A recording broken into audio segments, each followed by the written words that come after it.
We are joining the Bernie Sanders rally in Erie, Pennsylvania, live right now with the opening speaker. Thank you, Bernie Sanders Speeches and Events, for bringing us this. Full of success, full of healthy communities, the future where dreams and potential become a reality. In Erie today, there is a man who's here to visit us. There's a man who believes in what we believe in. There's a man in Erie County and in the city of Erie today who supports and believes in these ideals wholeheartedly and has made a career and wants to further that career to bring into fruition these ideals. Who is this man? I was getting ready to tell you his name, but I think you showed up because you know his name. Who is this man? It's nice to be able to ask a question that everybody knows the answer to. No confusion. Let me end with a quick story. I don't know if you can tell it or not. I'm wearing this gray suit, and I'm working hard so that outside the suit I look good too. I'm working out in the gym. I'm pumping iron. And I was working with a physical trainer the other day. Thank you so much. I was working with a physical trainer the other day, and he said, "Kurt, you've always lifted weights. You've always been an athlete." He said, "But I want you to do something a little bit different." He said, "I want you to tweak your exercise." He said, "Because until you feel a different kind of burn, you're going to always have the result."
The United States of America is the most powerful nation in the world.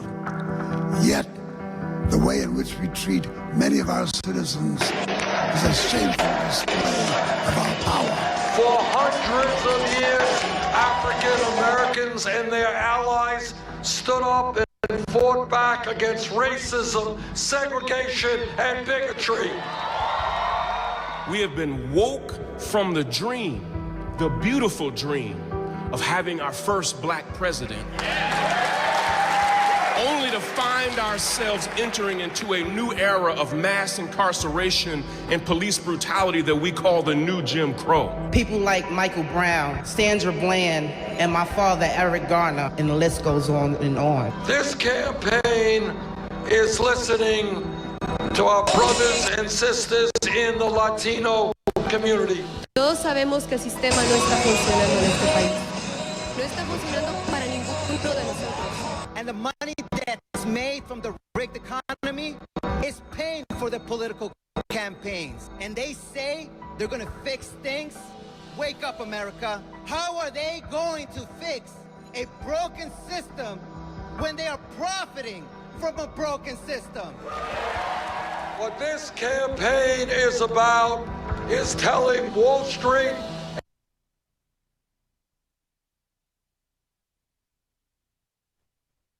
and the billionaire class they cannot, they will not have it all. We want a government that represents all of us, not wealthy campaign contributors.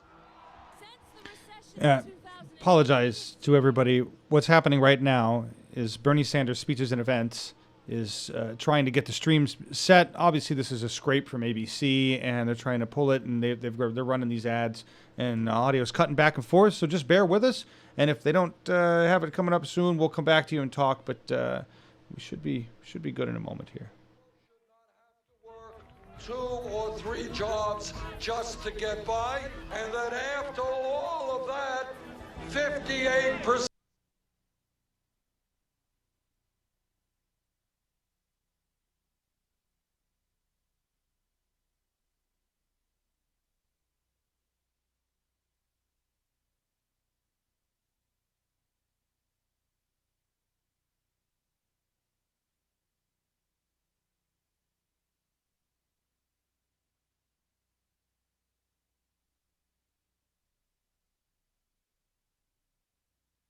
of all new income goes to the top 1%. That's wrong. Any other society in history. We must disrupt the school to prison pipeline, reform our criminal justice system. The time is now. I'm from Scotland, right? It's not a particularly rich country. It's not nearly as wealthy as the United States of America, for example. Yet, everyone has access to free education and healthcare. Why do we have that in America? We should not be punishing people for getting an education, and instead of giving tax breaks to billionaires or fighting wars, we should not be fighting. We're going to be investing in housing and education and healthcare. This election is not a popularity contest. It's not about who you like or who you want to go have a beer with. It's about our future. It's about our children. What this campaign is about is creating a political revolution. From Strong Island to Staten Island, Queens to the Boogie Down, BK, Manhattan. We need you, New Yorkers. Don't be just liking this online. You got to get in line. It's time to vote, show up, represent. At this crucial moment in American history, we need my brother Bernie because he's a man of integrity, honesty, dignity, and courage. And he's got a vision that focuses on everyday people. Real change takes place when millions of people look around them and they say, you know what? The status quo is unacceptable. We, the people of the United States, in order to form a more perfect union, establish justice, ensure domestic tranquility, provide for the common defense, promote the general welfare, and secure the blessings of liberty to ourselves and our prosperity. Do ordain and establish this Constitution for the United States of America. Hey, Bernie from Brooklyn, talk to the people! To paraphrase Abraham Lincoln at Gettysburg, this is a campaign of the people, by the people, and for the people.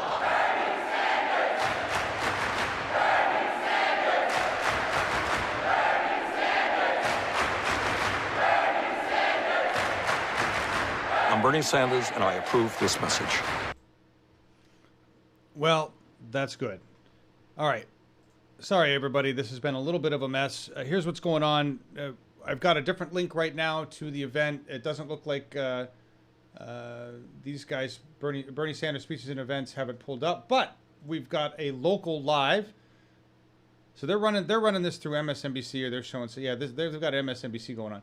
MSNBC, ABC are both carrying this. That's pretty big for Bernie Sanders that they're carrying this. But we're going to switch over to what Robin Morris found for us, which is.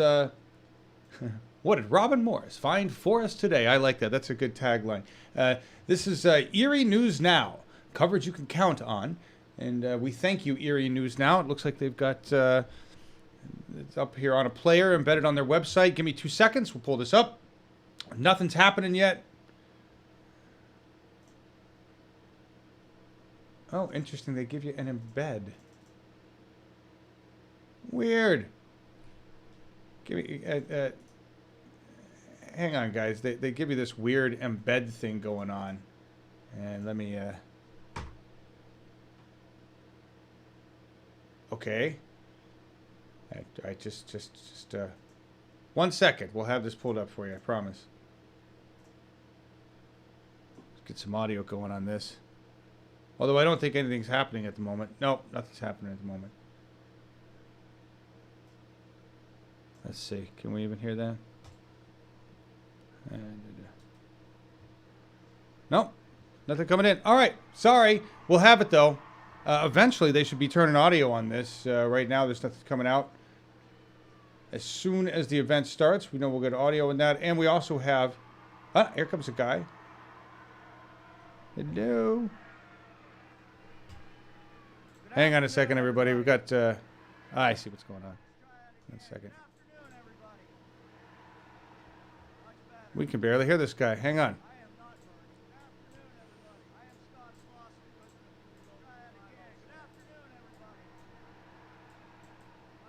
I'm not sure why we can barely hear this guy.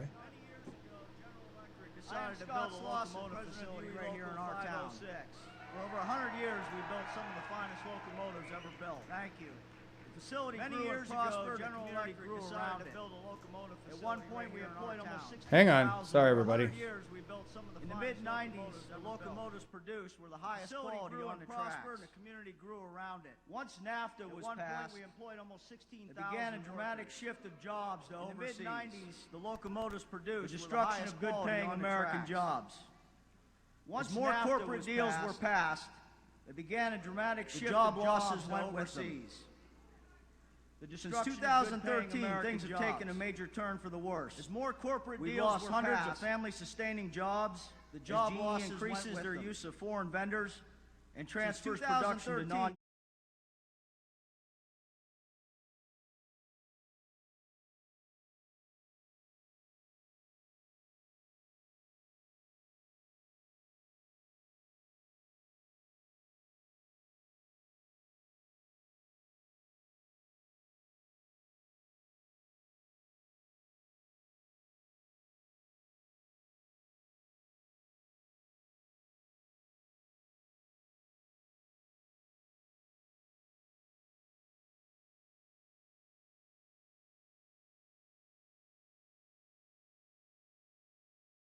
made it as well. After the most recent round of layoffs in the last 4 months, UE Local 506 is down to approximately 1,700 members. This pales in comparison to what it's going to do to the community of northwestern Pennsylvania. The estimated impact of job loss in this area is as high as 18,000 because of this. GE and other large corporations are needlessly transferring good family-sustaining jobs to chase lower wages and corporate profits and not pay taxes. This does nothing to drive economic growth. The jobs left are modest and in many cases don't provide enough for the basic necessities of life. In many cases, both spouses are required to work and taxpayers are stuck footing the bill because people are no longer able to support themselves. The nation cannot take corporate greed and corporate trade agreements anymore. They destroy good jobs that are the heart of American communities and cities like Erie. They send jobs overseas to countries where there are little or no regulations to protect workers. We need a new understanding of how these trade deals fail to deliver on their promises. We need an economy that supports communities like Erie and doesn't abandon them. We need a president who understands that $15 an hour and a union job isn't a luxury, but a way for people to pull themselves out of poverty. We need a real president who believes in dignity of humanity, that health care is not a product to be purchased, it's a basic human right. Somebody who understands the need of the working class people and won't put Wall Street interests ahead of the people's interest. Bernie Sanders is that man. He has consistently fought for the working class his entire life. Whether it was as mayor of Burlington, congressman, or U.S. senator, he has always been a champion of the people. His dedication, his vision, and his spirit makes me thrilled to be here today. Please join me in welcoming Bernie Sanders.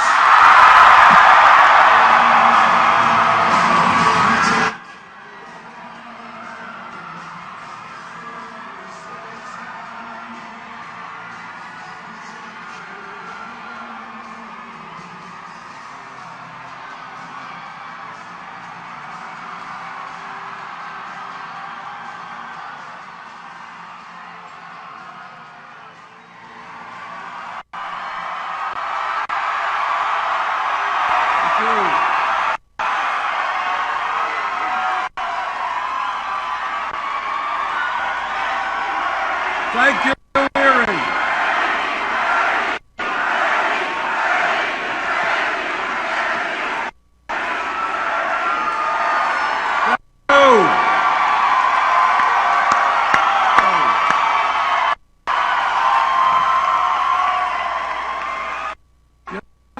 I think we're going to win here in Pennsylvania next week.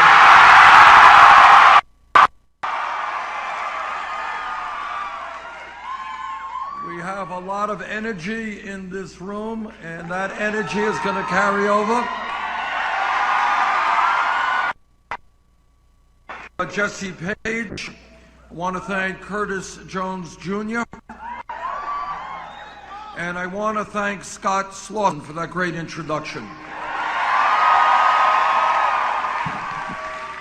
How many members of trade unions do we have in the room here tonight? Okay. Thank you. Thank you guys very much. And let me begin by talking about, very bluntly, what's happening to working people all over this country. What this campaign is about is asking the hard questions that media often does not choose to raise. And here's question number one that I want everybody to think about. In the last 30 years in this country, everybody knows that technology has exploded. You're holding that technology right in your hand, right there. It's not only cell phones, it's robotics, it's space-age technology of all kinds. And with that increase in technology, worker productivity has increased. That means workers are producing more, much more than previous workers were able to do with limited technology. If that is the case, which it is, why is it that millions of workers are working longer hours for lower wages? Why is it that in my state of Vermont, and here in Pennsylvania, and all across this country, people today are working not just one job, they're working two jobs, they are working three jobs to cobble together income and some health care. Now let me tell young people something. You won't believe me, but after you leave here, not now, Google it, then you'll be convinced. All right, and here's what you Google. 40 years ago, before all of the global economy, 40 years before all of the cell phones and all of the new technology, one worker in a family, in those days most often the man, one worker could work 40 hours a week and actually bring in enough money to take care of the family. But then we got an explosion of technology, we got the global economy and all these fantastic things, and where are we today? Where we are today is mom is out working, dad is out working, the kids are out working, and we still don't have enough money to take care of our families.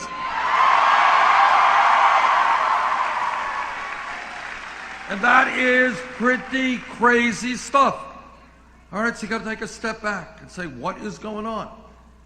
And the bottom line about what is going on is over the last 40 years, this country, for a dozen different reasons, has seen more and more income and wealth inequality. It is not that we are not a wealthy nation. If we were a poor country, we would have a certain type of discussion. And I would say, okay, you think everybody should have health care, but we're poor. We don't have enough money to train doctors or dentists. You think everybody should have a decent paying job? Well, we're poor. We can't afford to pay decent wages. We are not a poor country. We are the wealthiest country in the history of the world.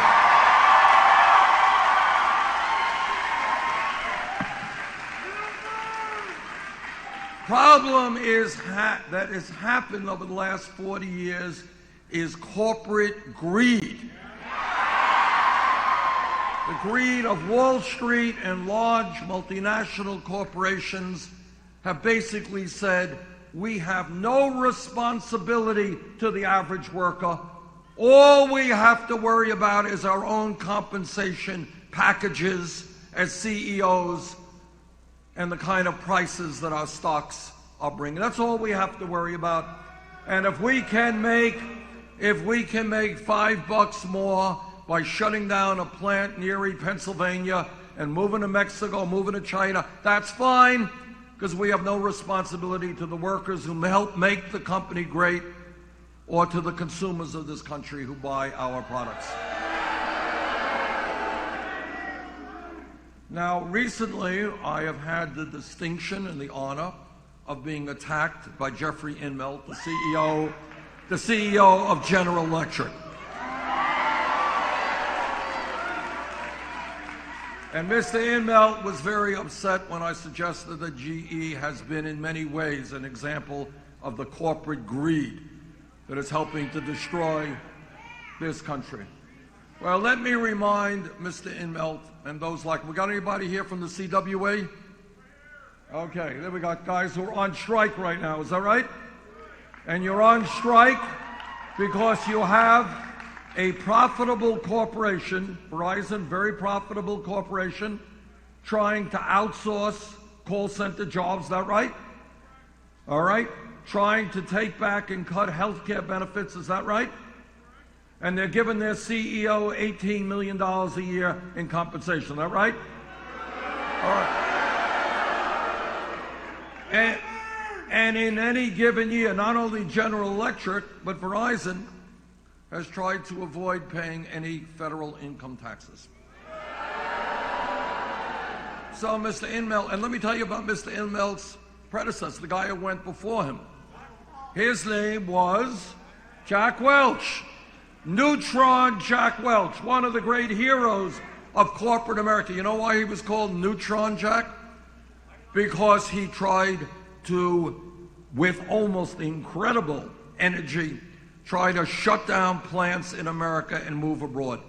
This is a guy, one of the heroes of corporate America, who was quoted as saying, listen to this, he said, I quote, "If I could have my druthers, I would put our manufacturing plants on a barge that could go to the lowest wage countries in the world." And by the way, after outsourcing tens and tens of thousands of jobs in this country, Mr. Welch got a retirement package from GE worth hundreds of millions of dollars. And that is the type of corporate behavior in this country which has got to change.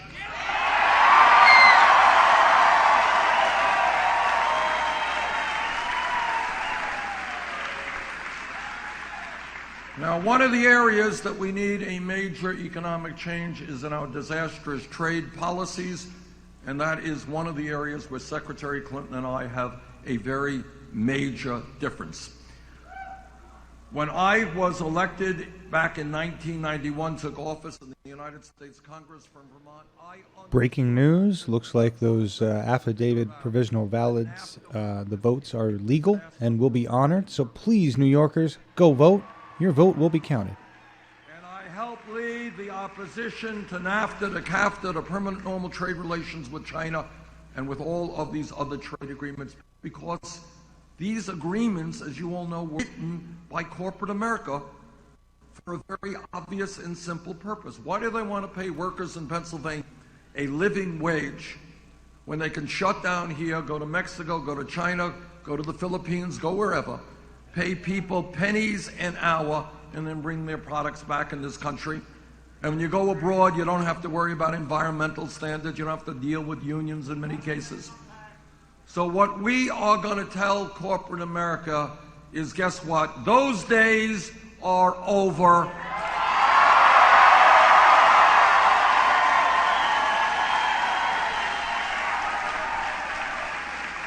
If you want us to buy your products, you're going to start manufacturing those products here in the United States of America and pay workers a decent wage.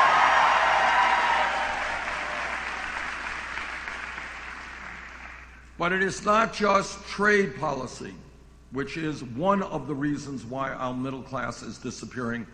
There are other policies that we have got to implement as well. Federal minimum wage of $7.25 an hour is a starvation wage. We have got to raise the minimum wage to a living wage, and that living wage, brothers and sisters, is $15 an hour in 50 states in this country.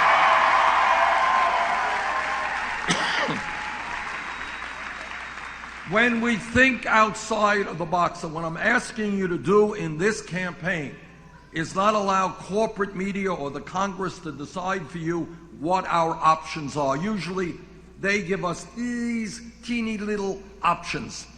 Those are not the options that we have got to accept. There is nothing wrong with demanding that in the United States of America, if you work 40 hours a week, you should not be living in poverty.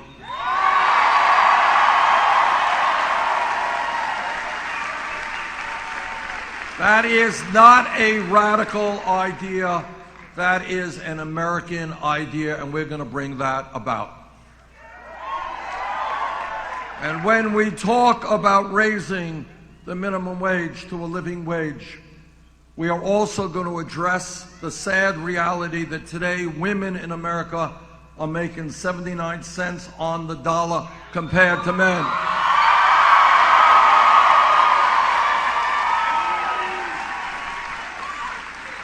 And you know what? Women want the whole damn dollar.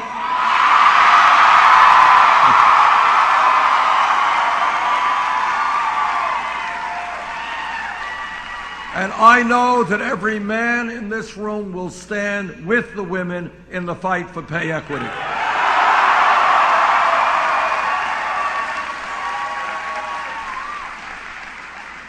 And when we begin to think outside of the box, you got to ask yourself some pretty simple questions. Why is it happening today that we have more income and wealth inequality than any other major country on earth? Why is it worse today than any time since 1928? Today in America, listen to this. TV doesn't talk about it too often. So you got to hear it from me. You're not going to see it on the TV. Because of the people who own the networks are not particularly interested in talking about these issues.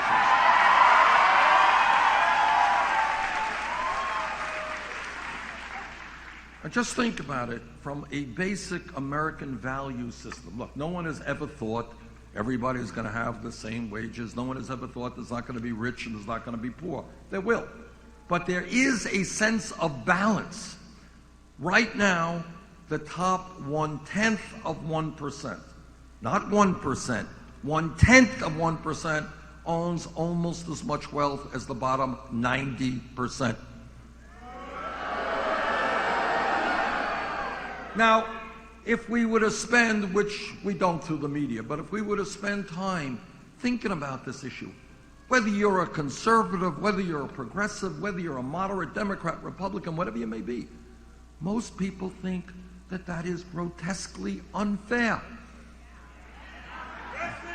All right? There's no defense of that kind of inequality. Today you got 20 of the wealthiest people in America owning more wealth than the bottom. Yeah, bad news, everybody. Looks like that tweet was, I don't know, either bullshit or I'm waiting for confirmation on it. It's been deleted. So I do not have verified proof that we have won that New York vote. My apologies. We're looking for a secondary source to verify. If you can find it, let's get it to our moderators.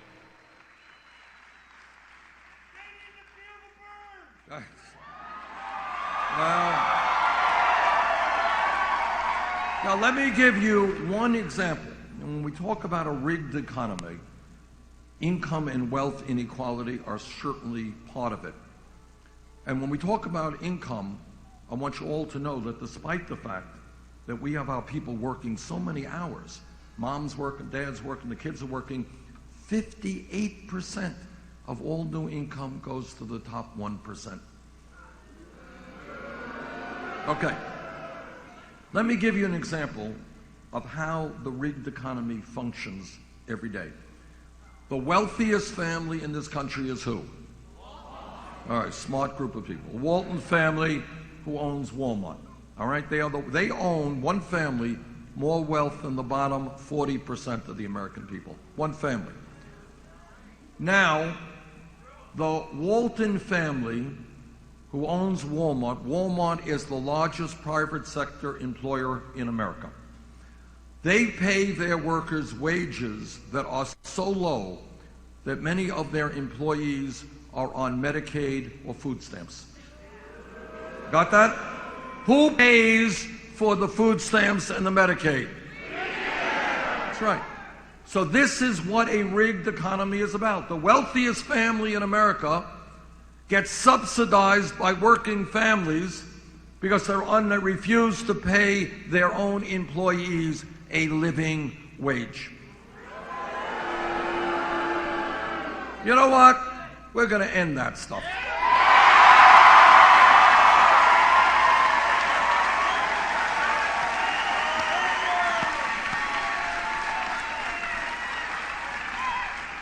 Wealthiest family in America can afford to pay their workers a living wage. And I say to the Walton family, in case you're watching this, although I don't think this gets on TV. This part usually doesn't get on TV. But just in case somebody puts it on, I say to the Walton family, get off of welfare, pay your workers a living wage.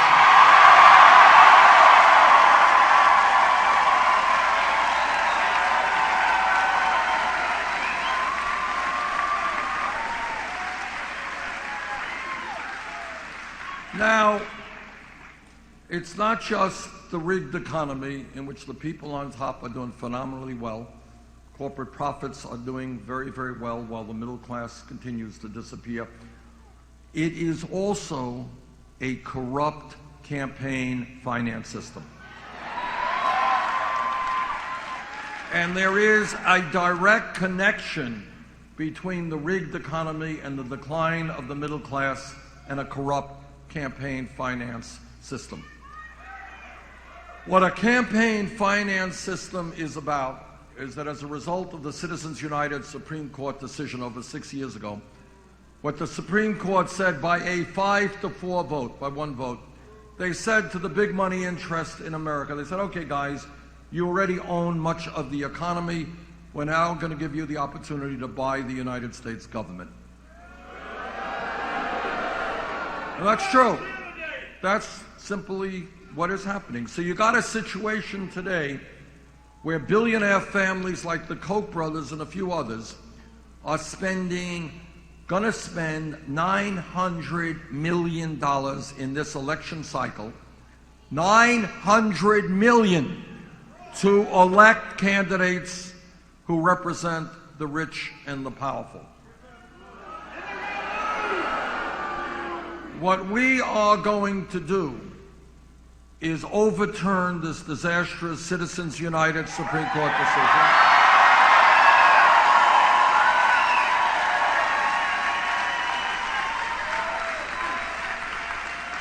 Because we understand that when a handful of billionaires can buy elections, that is not democracy, that is oligarchy. We will not accept it.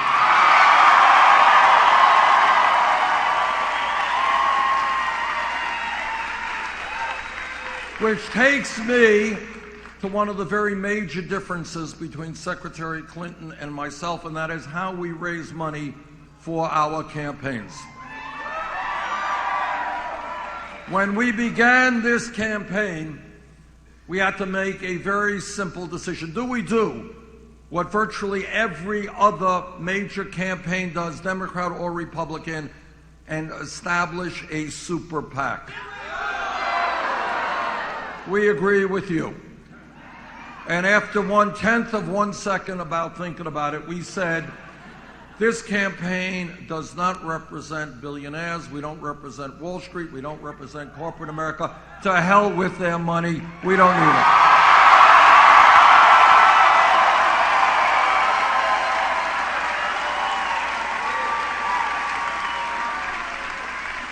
So what we did and this is one of the most amazing things that's ever happened in my life, is we said, okay, American people, working people, middle-class people, if you want to support a campaign that is going to help transform this country, is going to take on the big money interest, we need your help. Help us out. And what has happened in the last 11 and a half months is we have now received, as I understand it, some 7 million individual campaign contributions.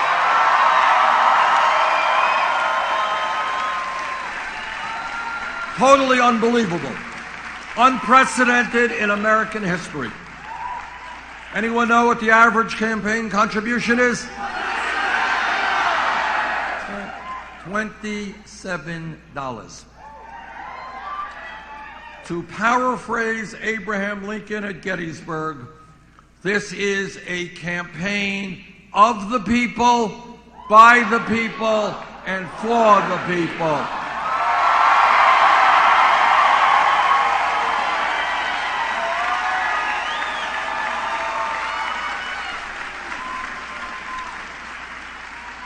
Secretary Clinton has chosen another route.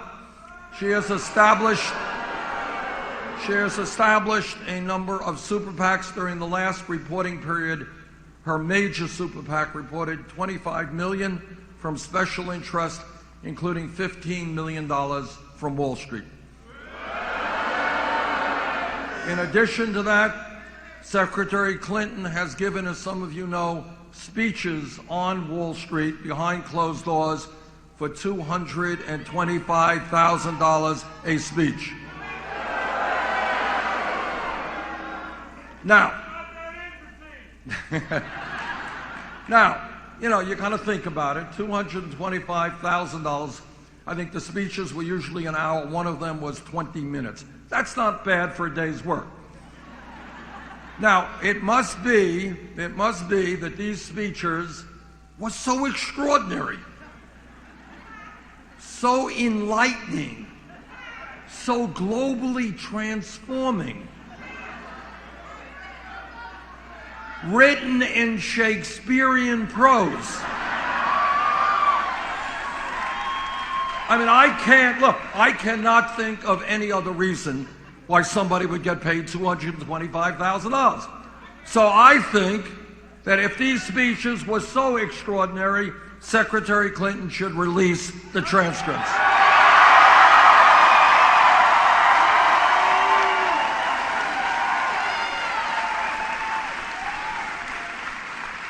Now, Secretary Clinton says, okay, she will release the transcripts if other candidates do the same. So, Erie, Pennsylvania, are you ready for a dramatic announcement? All right. This is an historical moment here. All right. I am announcing this morning I will release all of the transcripts of all of the speeches that I have given before Wall Street.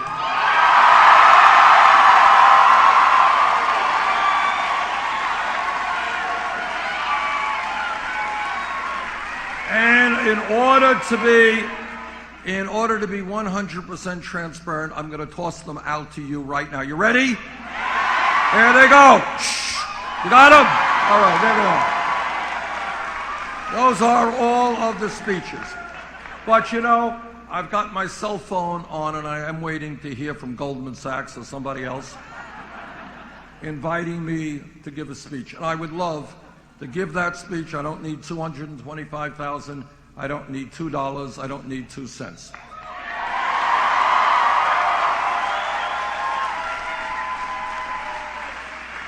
And let me give you the abbreviated version of what that speech to Wall Street would be. And what it would be is that the greed, the recklessness, and the illegal behavior, let me underline, illegal behavior of Wall Street has caused massive suffering in this country. Millions of our fellow Americans have lost their jobs, they've lost their homes, they have lost their life savings, and many have still not recovered. from the economic downturn caused by the illegality and the greed of Wall Street. Now, again, what this campaign is asking the American people is to think outside of the status quo, think outside of the box. Wall Street is the most powerful economic group of people in our country. Some of you may know that in the last week, one of the major financial institutions on Wall Street, Goldman Sachs, reached an agreement with the federal government to pay a $5 billion settlement. Got that? $5 billion. Now, what is interesting is that if a kid here in Pennsylvania gets arrested for marijuana, that kid will have a criminal record for his entire life. Is that true? But somehow you can pay a $5 billion fine because you committed criminal activities by selling worthless packages of subprime mortgage loans. And you know what happens to you? You don't get a criminal record, you get a compensation increase from Wall Street.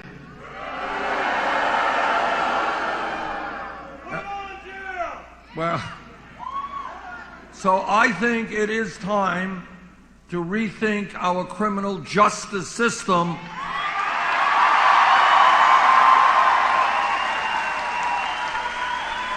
and tell Wall Street that the justice system applies to them as well.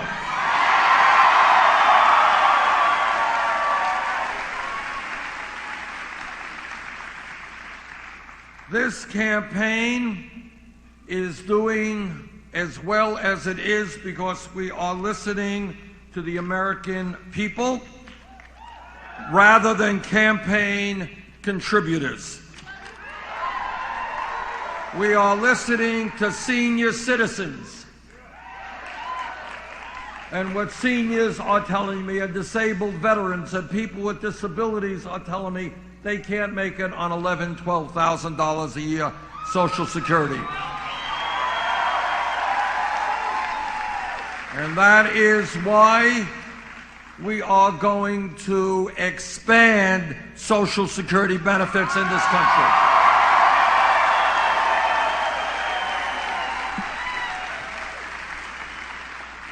This campaign is listening to young people.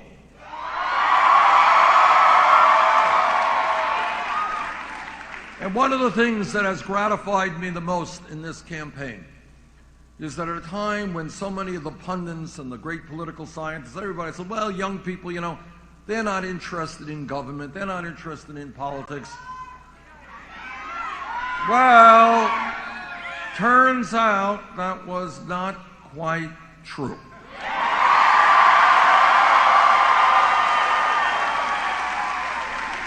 Turns out that young people fully understand that they are the future of this country, and they are determined to help shape the future of this country.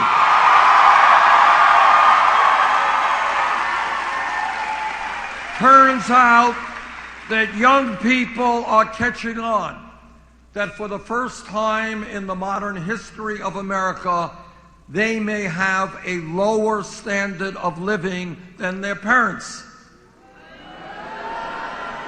And you know what? They're not happy about that. They do not want to see the American dream die. And together, we are not going to allow the American dream to die.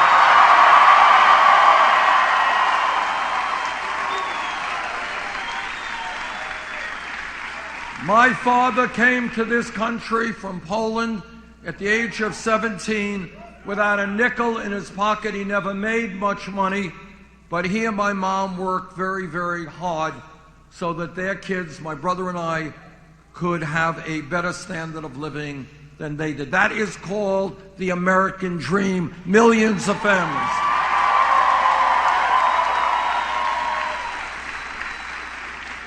We will not allow that dream to die. And young people come up to me and they say, Bernie, how does it happen that we did exactly what our parents told us to do, what our teachers told us to do, what the community told us to do? What they all said that if we're going to go out and get a good job, we need to have the best education that we can find. Is that right? Okay. And that is right. That's what we want the American people to pursue. Learning, education is inherent in being human, and in a highly competitive global economy, we do need the best educated workforce in the world. But then, what young people are telling me is, why does it happen that after we go out and we get that education, we end up $30,000, $50,000, $70,000 in debt? Why do we have to pay off that debt for decades? Now here is a truth. Again, it's an outside of the box truth, but it is simple and true. Today, a college degree in many respects is the equivalent of what a high school degree was 50 years ago. 50 years ago, you had a high school degree, you were considered pretty well educated, you could go out and get a good middle-class job. Today, to a significant degree, that reality has changed. And that is why, when we talk about public education in America today, it is not good enough to talk about first grade through 12th grade. We need to make public colleges and public universities tuition free.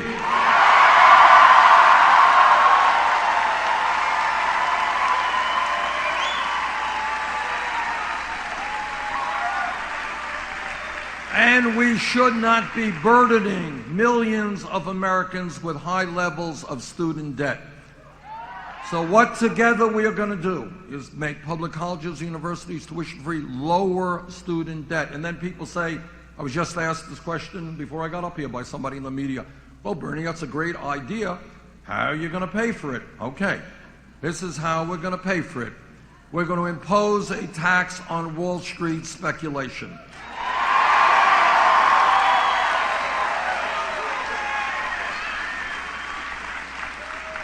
The middle class of this country bailed out Wall Street when their greed nearly destroyed our economy. Now it is Wall Street's time to help the working families of this country.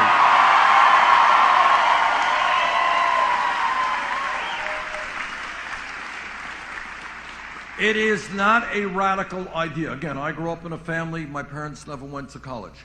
It is not a radical idea, but a revolutionary idea and a wonderful idea. For every child in this country, kids in the 4th grade, in the 6th grade here in Erie, Pennsylvania, to understand that if they study hard, if they do their schoolwork seriously, that yes, regardless of the income of their families, they will be able to get a college education.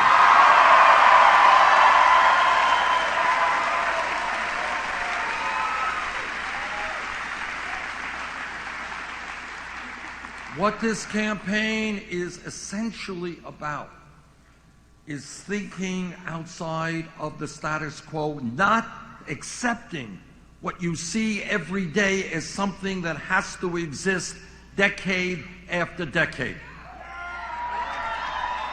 Don't accept the fact that veterans have to sleep out on the streets of America. Doesn't have to be.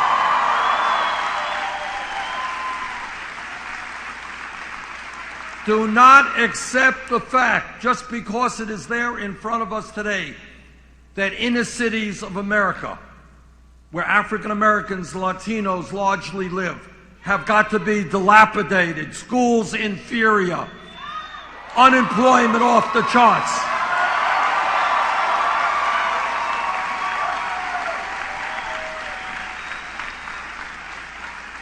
This campaign has listened to our brothers and sisters in the African American community, and they are asking me, How does it happen that we could spend trillions of dollars on a war in Iraq we never should have gotten into?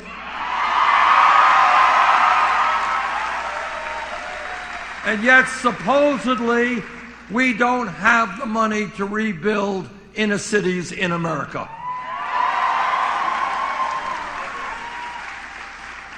I was in Flint, Michigan a few months ago, and what I saw there was literally beyond comprehension. Children getting poisoned by drinking water with outrageous levels of lead in it.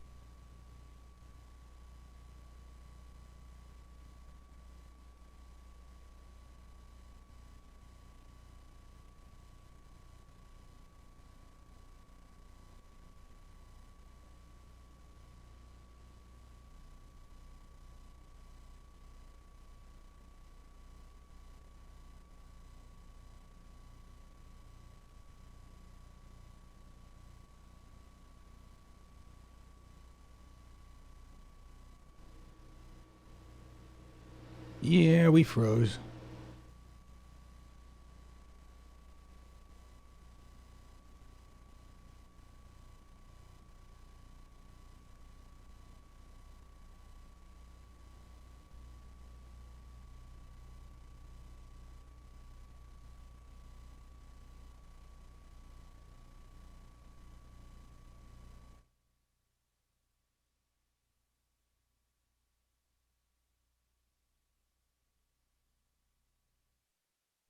Looks like some piece of equipment just rebooted on their end, so hopefully it'll kick in soon. Sorry, everybody. This is the only stream I got.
Many of whom are being exploited because if you have a job and you have no legal rights, your employer takes advantage of you.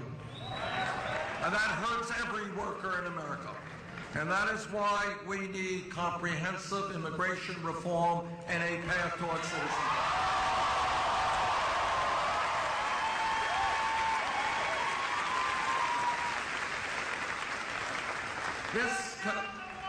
This campaign is listening to a people whose pain almost never gets heard, and that is the Native American community.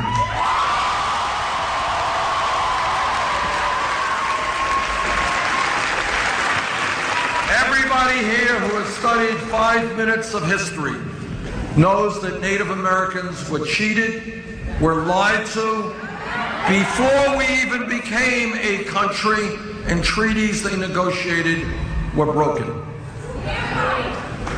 Today, on reservations throughout this country and in Native American communities, poverty rate, unemployment rate, suicide rate for young people off of the charts. We are going to change our relationship to the Native American people.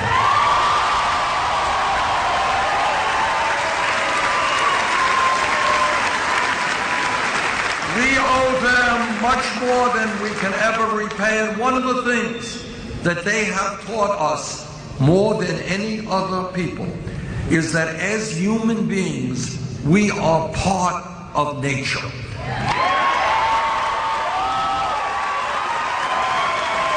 that we have got to live as part of nature, that our species does not survive if we destroy nature.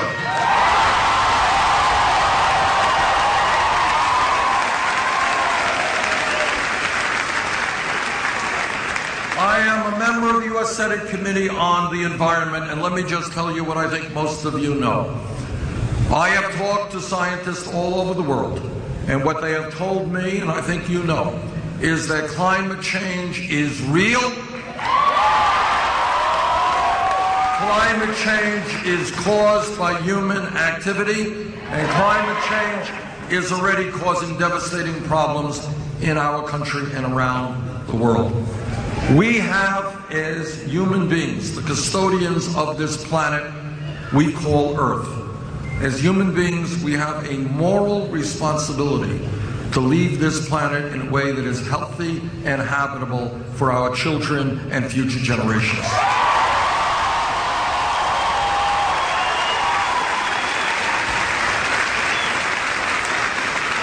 And that means transforming our energy system away from fossil fuel to energy efficiency and sustainability.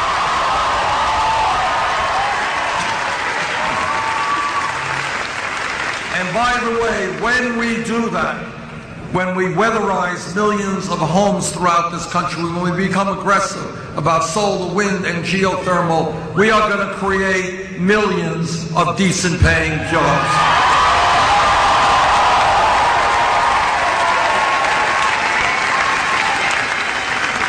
All right, and when we think outside of the box, let's ask ourselves a very simple question. How does it happen that this great nation is the only major country on earth that does not guarantee health care to all people as a right?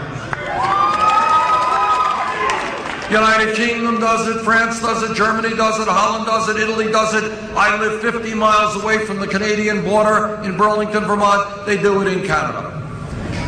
I am a member of the committee in the Senate that helped write the Affordable Care Act. The Affordable Care Act has done a lot of good things. We have done away with the obscenity of pre-existing conditions. We have added over 17 million Americans to the ranks of the insured, and we have done away with discrimination against women for the prices they pay for health care.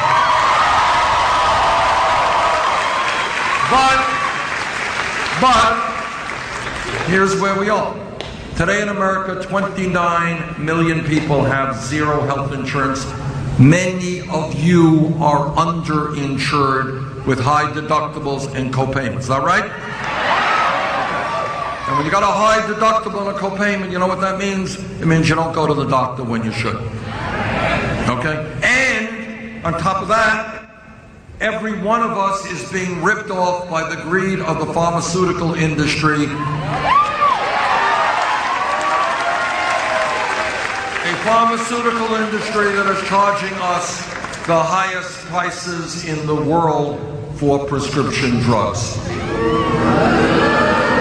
All right, again, think outside of the box. Think what is really crazy today. What is crazy is 1 out of 5 Americans who goes to the doctor when they're sick, doctor writes a prescription, but 1 out of 5 people can't fill that prescription because they can't afford the price of the medicine. That is crazy. Why the hell do you go to the doctor in the first place? Because you're sick. But you can't fill the prescription because the prices are so high. Okay? You got elderly people in Vermont and in Pennsylvania who are cutting their pills in half because they can't afford the medicine they need. You got a new treatment, among many others, came out recently to deal with hepatitis C. A very serious problem that impacts a lot of our veterans. You know what the cost of a pill is? $1,000 a pill, $84,000 for the treatment. And on it goes. Meanwhile, despite all of that, we spend far more per capita on health care than do the people of any other nation. We spend 3 times more per person than the British, 50% more than the French, far more than the Canadians. In my view, the time is now for the United States to join the rest of the industrialized world and guarantee health care for all through a Medicare for all single-payer program.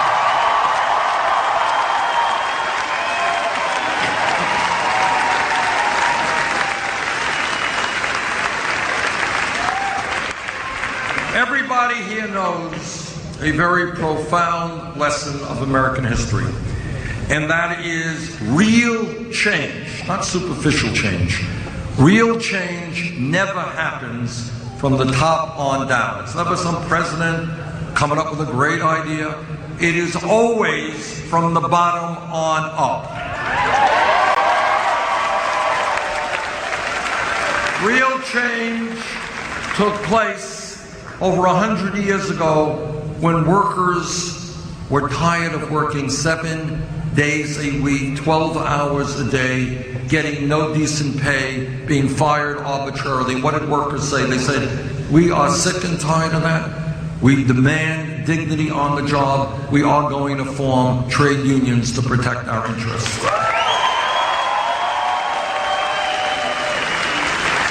And Pennsylvania is and has been one of the great trade union states in this country. 100 years ago, and I want you to think about this for a second. 100 years ago, women in the United States of America did not have the right to vote, could not get the education they wanted, could not do the work they wanted. 100 years ago, no time at all. But women and their male allies stood up and said, you know what? We're going to go on hunger strikes. We're going to go on jail. Some of us may even die. But in America, women will not be second-class citizens.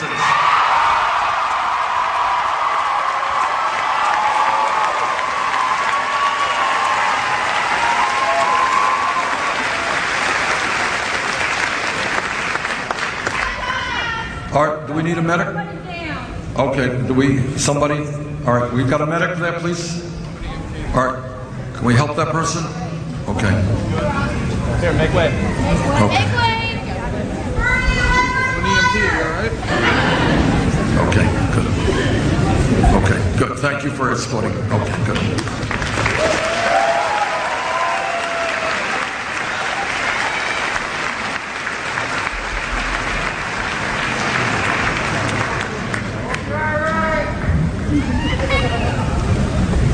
200 years ago, in the abomination of slavery, African Americans and their white allies put their lives on the line, and some died. Some went to jail, some were beaten. We will never know who they were. But for hundreds of years, African Americans and their allies said, you know what? America will not be a country of slavery, of racism, of segregation, of bigotry. And people stood up by the millions and ended slavery and bigotry and discrimination.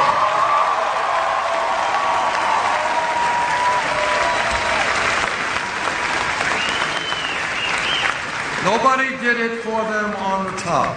It happened because people at the grassroots level made it happen. If we were in this room 10 years ago, which is no time at all from an historical perspective, somebody jumps up and says, you know, I think gay marriage will be legal in 50 states of this country. The person next to her would have said, you're crazy. That can't happen. But it happened because the gay community and their straight allies demanded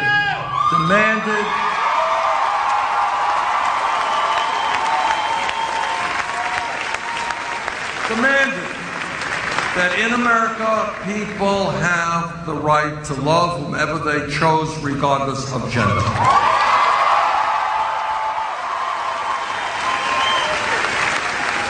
And I will give you an even more contemporary example of this. If we were here 5 years ago, no time at all, somebody jumps up and says, Bernie, you know, this $7.25 an hour minimum wage is absurd. It's a starvation wage. Nobody can live on that.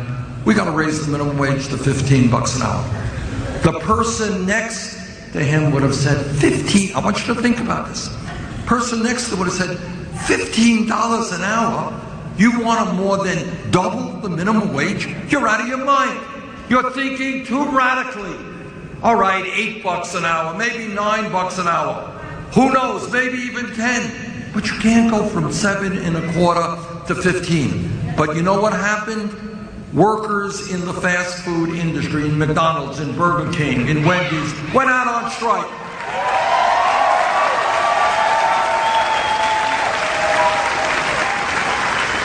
And they told the American people the reality of their lives. And then a few years ago, Seattle, $15 an hour. Los Angeles, San Francisco, $15 an hour. Oregon, California, New York State, $15 an hour. And if I have anything to say about it as president, $15 an hour in every state in this country.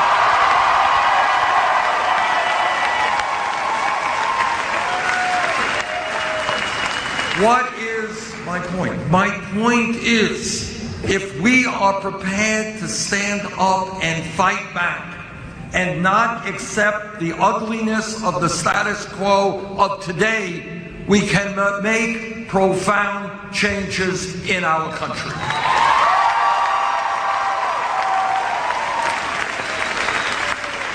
And that reality is beginning to occur from coast to coast. People are looking around them and they're saying, wait a minute, why is it that we have such an ugly level of income and wealth inequality? That's not acceptable. Why is the middle class continuing to decline? Not acceptable. Why is our infrastructure crumbling? Not acceptable. Why do we have more people in jail than any other country? Not acceptable. Why are we the only major country on earth not to guarantee paid family and medical leave? Not acceptable. Why are women making 79 cents an hour compared to men? Not acceptable. Why are we not more aggressive in transforming our energy system away from fossil fuel? Not acceptable. Why do we have a corrupt campaign finance system? Not acceptable.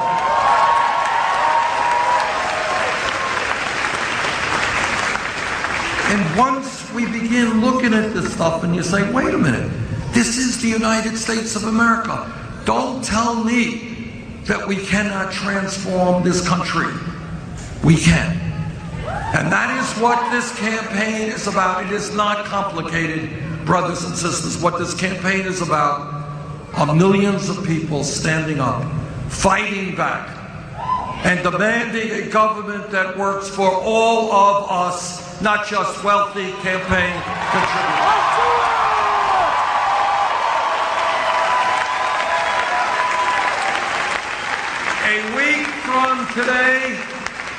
A week from today, next Tuesday, right here in Pennsylvania, a big Democratic primary contest. It's huge, huge. And here is my prediction. If there is a large voter turnout, we will win.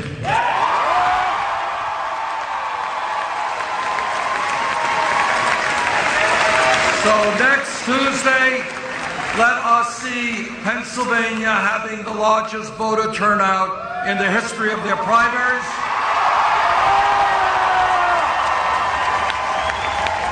And let's see the great state of Pennsylvania lead this country into the political revolution. Thank you all very much.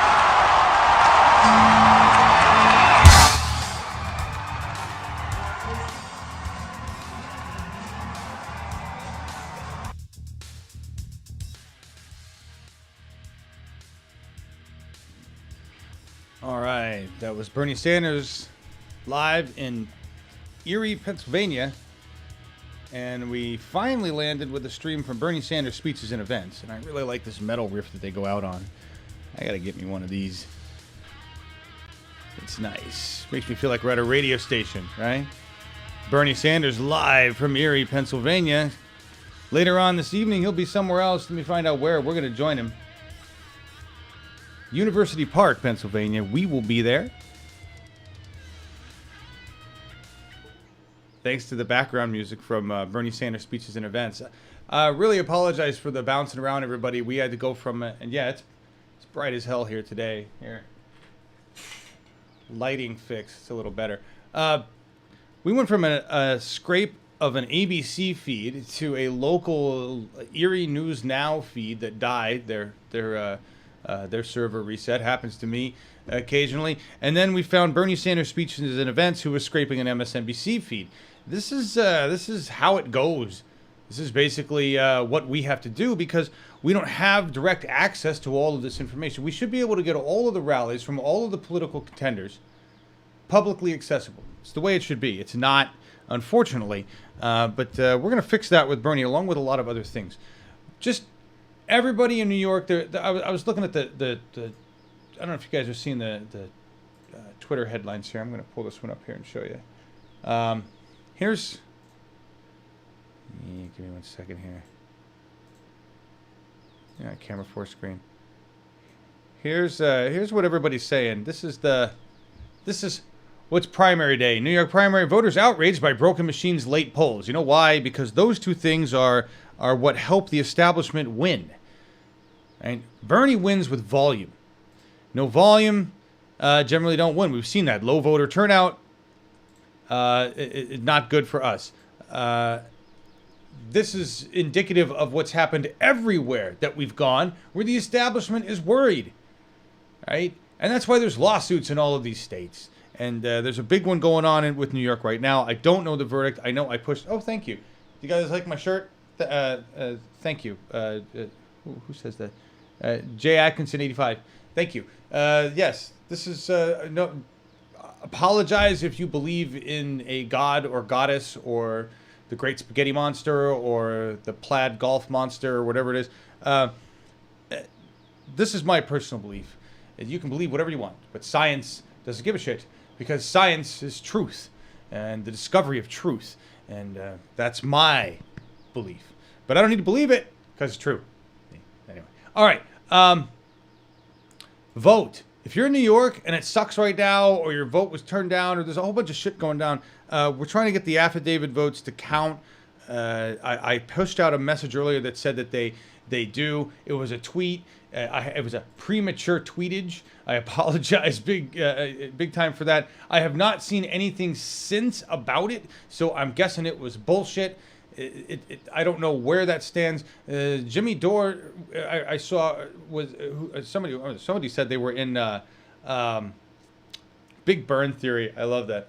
Look, that doesn't mean I'm against believing in something. If you want to believe in a religion, go right ahead. There's a lot of good things involved in those beliefs.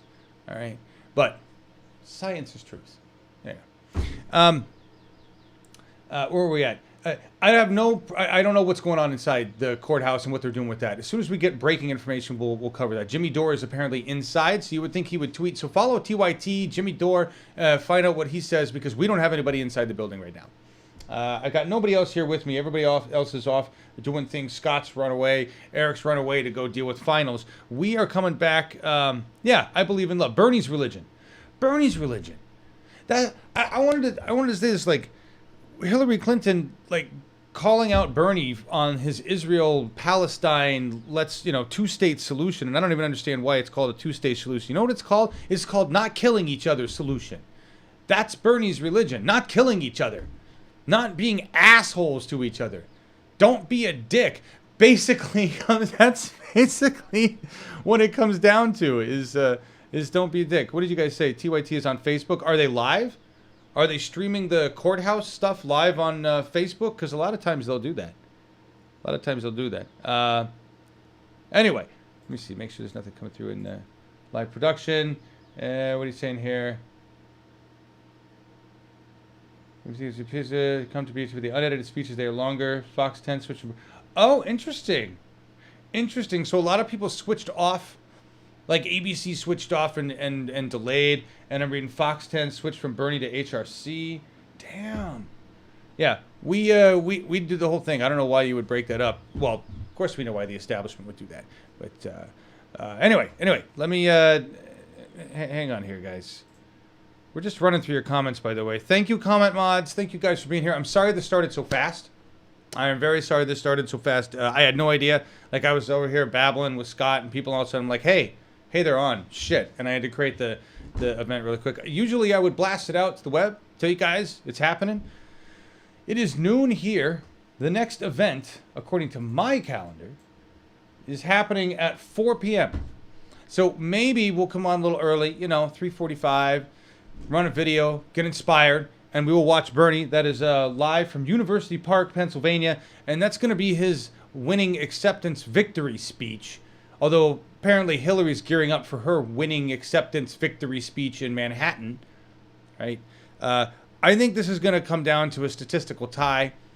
I'd love to see Bernie pull this out 51, 49, 52, 48, something like that. I think we're going to blow away the numbers. I know that we're dealing with voter fraud, voter suppression. I know we're dealing with electioneering. I know Bill has been spotted again doing his bullshit used car salesman job work like he does so well. Hi, everybody. Vote for my wife. She's a liar. She steals. You can't prove it. You can't prove it. But she really is a liar and a stealer. You can't prove it because, we have this triangulation thing. Vote for Hillary.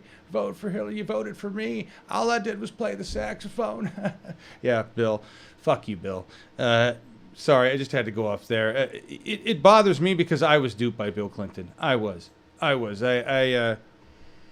In the 90s, well, I spent most of my 90s, 90s were my 20s, and I spent that mostly drunk, which was why I thought Bill was good. I didn't really understand how politics works until my 40s, I'll be honest. Till last couple 3-4 years, really starting to understand just how corrupt and how dirty it is. Yes, fuck Bill Clinton. Thank you. That's basically the bottom line. Stand strong, everybody. We're going to win. We are going to win. Let me give you I always give you guys like reality check, right? What's going on based on the establishment media and where I see it, whether it's grandma at 96 and she comes in and says, hey, it looks like Bernie's doing better. Or my dad, who doesn't really pay much attention to what's going on the internet, but knows it exists, tells me what he hears from the establishment. My dad, by the way, didn't hear anything about Margaret Archer, anything about that whole Bernie and the Vatican bullshit with Margaret Archer and her boss and her lying. All he knew was Bernie went to see the Pope and came back, and that he was down in the polls in New York. That's all he saw in his establishment little tube bubble. All right. My point to this is that we are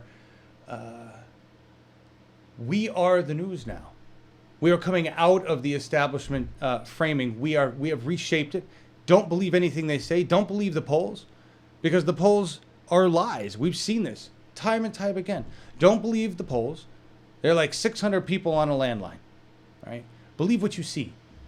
And even though there is voter suppression right now, and even though Bill is out there doing electioneering, and there's nothing we can really do about it, right? We're gonna win. We are statistically in a place to win.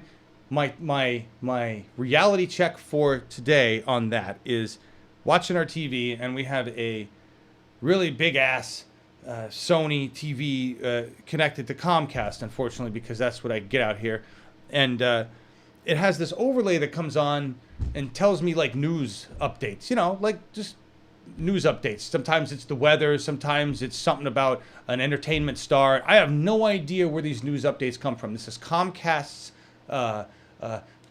feed from their Xfinity X1 system, okay? So it's establishment governed data that comes through this.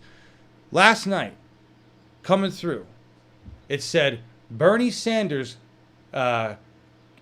Bernie Sanders closes gap with Hillary Clinton, only down by 2 points nationally. That's what it said. Now, we know that there have been some polls nationally that have come out and said that Bernie's actually ahead of Hillary by a couple points. And now there's other polls that say he's only down by 2 points. The point is that the establishment media has no choice but to say Bernie is actually tied with Hillary nationally, if not leading, and set to continue to lead because as we've heard from Cenk, as we heard from Darcy, as we've heard from so many people who actually understand what's going on, Hillary just had her big fun time. She just had all the states in the South, the old South that are for her. We're heading into Bernie territory. We've got less than 200 delegates to catch up on. Super delegates have started flopping like flip-flops. They are just, they are going all over. And Bernie's going to win. We're going to win. So stand strong. Do what you need to do, New York. We need 7,500 callers today still. We're not done with phone banking. Got to do more of that. Right? Do everything you can do today. This is a political revolution. It doesn't rest. It doesn't. The D-Day didn't have weekends. World War II didn't have weekends. It was just war. Right? This is 7 days a week.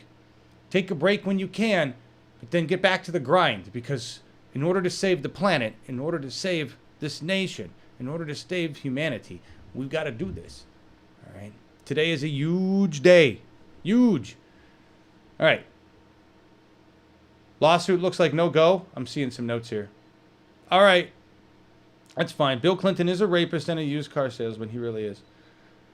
G. Coolian, you didn't get here too late. We got another rally to do. So, I know I said I was only going to do one rally a day, but because I'm not doing a streamathon for New York, I'm going to do the other rally this evening, which is where Bernie will say something. But that rally is probably going to happen before we actually have data and all the numbers. So we're going to stay online after the rally and keep going until we have some kind of numbers, some kind of proof, whatever's going on, where we sit with Bernie and Hillary. Polls close in New York at 9 p.m. Eastern, right? Yes, 9 p.m. Eastern, 6 p.m. here.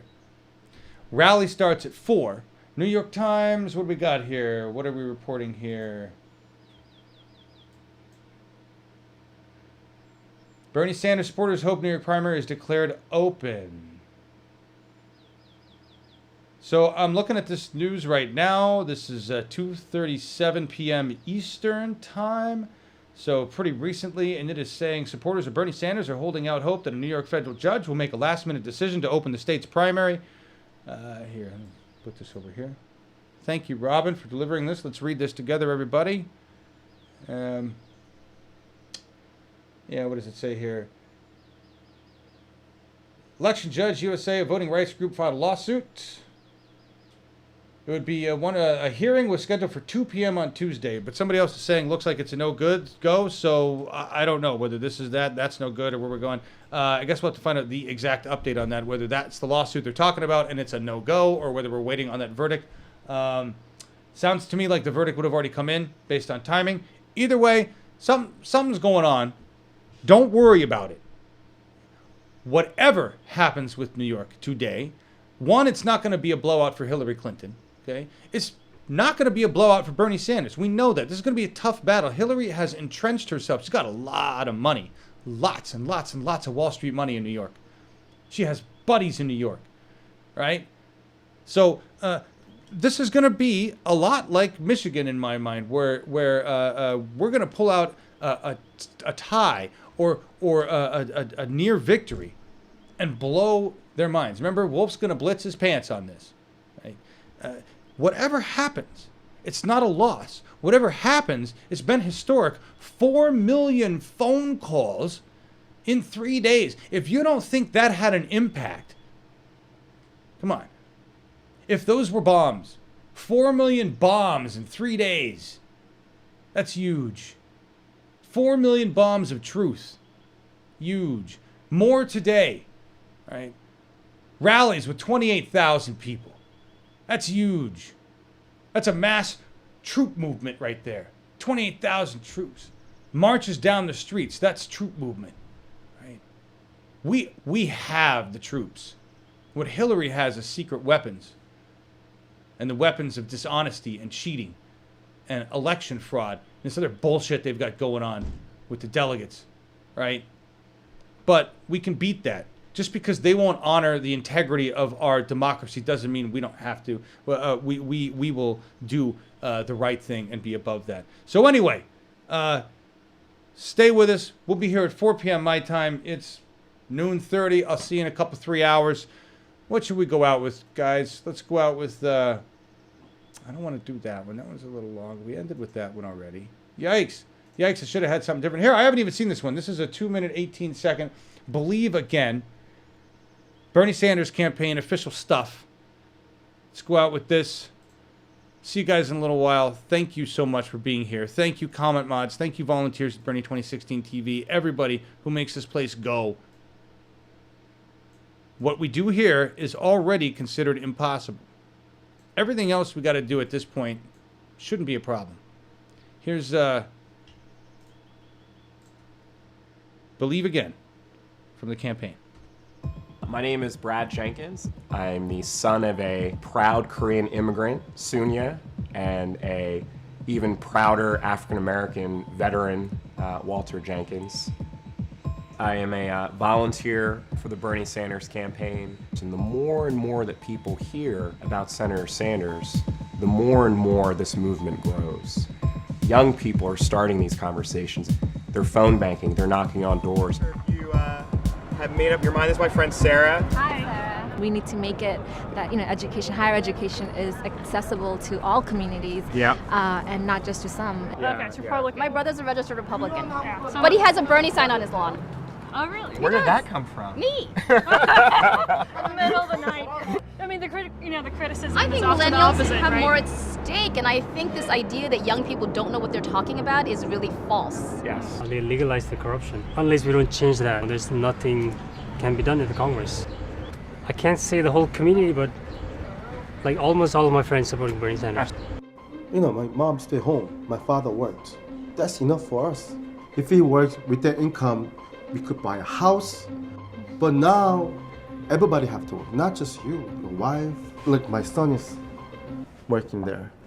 I mean, these days, the insurance companies have all the control. Right. Like when I see a patient, I want to be able to treat them the way I want to treat them. Right. I want to see every patient that walks through my door, not just the people who have certain insurance plans. So the only way to do that is single payer. Bernie, when he speaks on these issues, he's right on.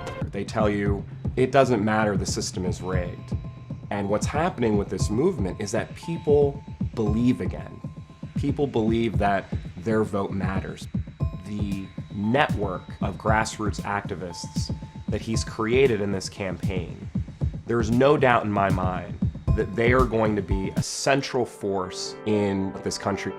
And that's what Senator Sanders is tapping into. That's what he is saying when he talks about not me, us.